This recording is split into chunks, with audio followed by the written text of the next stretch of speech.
श्री स्वामी समर्थ. जान्हवी रेसिपीमध्ये आपलं स्वागत आहे. आज आपण बनवणार आहेत खुसखुशीत नानकटाई. चला बघू. आपण आता नानकटाई बनवणार आहेत. त्याच्यासाठी आपण आता साहित्य बघून घेऊया.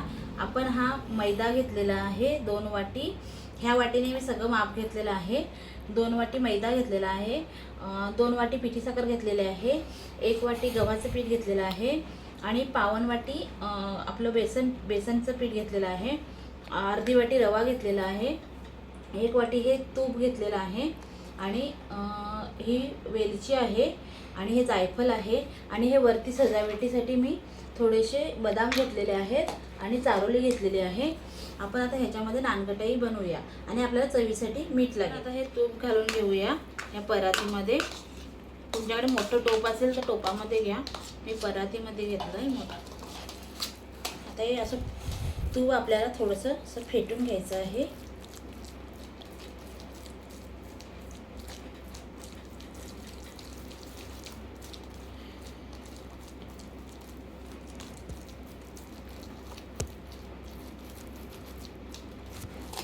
आता आपण ही साखर आहे ती त्याच्यामध्ये घालून घेऊया.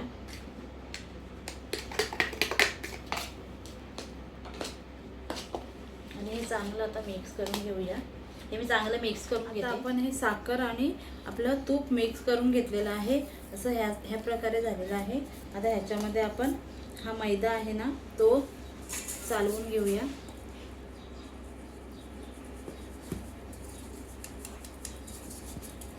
मी पिठी साखर आधी चालवून घेतलेली होती म्हणून ती चालवून नाही घेतली. तुम्ही सगळे जिन्नस चालवून घ्या.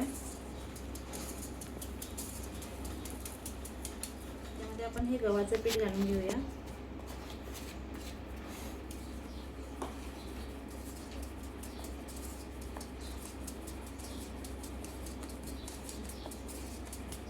आपण बेसन पण हे चालवून घेऊया.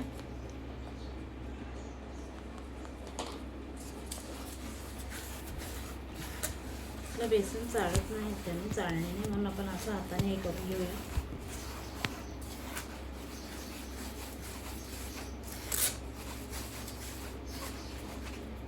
आपण त्याच्यामध्ये हा रवा पण चालवून घेऊया हे करून ना.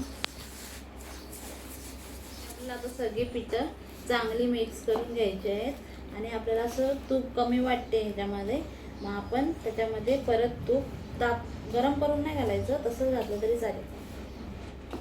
हे सगळं मी मिक्स करून घेते. आता हे बघा ह्याच्यामध्ये आपण हे आता ह्याच्यामध्ये तूप टाकून हे पूर्ण असं नरम करून घेतलेलं आहे. नानकटाई वळतील असं. आता ह्याच्यामध्ये आपण थोडंसं चवीपुरतं मीठ घालून घेऊया आणि 1 चमचा वेलची टाकून घेऊया. बघा हे जायफळ आपण खिसून घेऊया.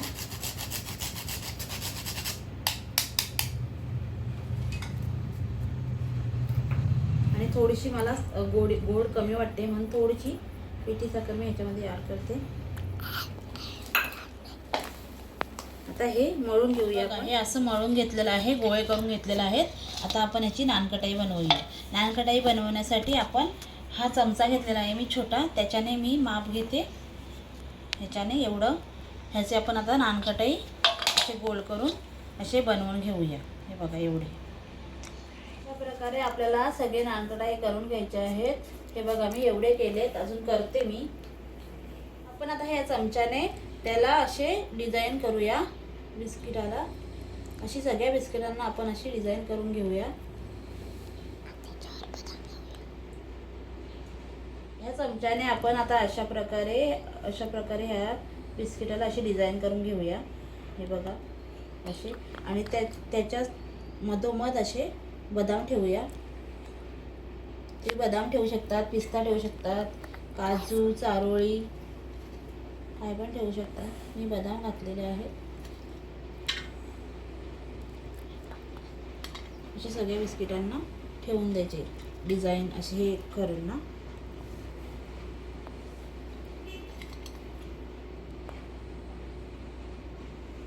हे बघा ही आपली नानकटाई सगळी झालेली आहेत. हे बघा ही नानकटाई आपली सगळी झालेली आहेत. ही मी ते आपल्या सामानामध्ये आपण घेतलेल्या सामानामध्ये सगळी नानकटाई 108 झालेले आहेत. ती मी सगळी केल्यावर दाखवायची राहून गेली, म्हणून तुम्हाला डब्यामध्ये दाखवते. ह्याच्यामध्ये मी खाली असे एक थर लावून पेपर टाकले आहेत, कारण की डब्यामध्ये ते चिपकणार नाही. आणि आता आपण ही बेकरीत भाजायला देणार आहेत. घरी भाजायला तव्यावर 4-5 नानकटाई भाजायला जवळजवळ 20 ते 25 मिनटं लागतात. हे एवढे भाजायला खूप टाईम होईल, म्हणून मी ही बेकरीत देते. आपल्याला थोडेच बनवायचे असतील ना, तेव्हा आपण घरीच ती तव्यावर हे करू शकतो. तुम्ही जर तुमच्याकडे ओव्हन असेल तर तुम्ही ओव्हनमध्ये भाजू शकता.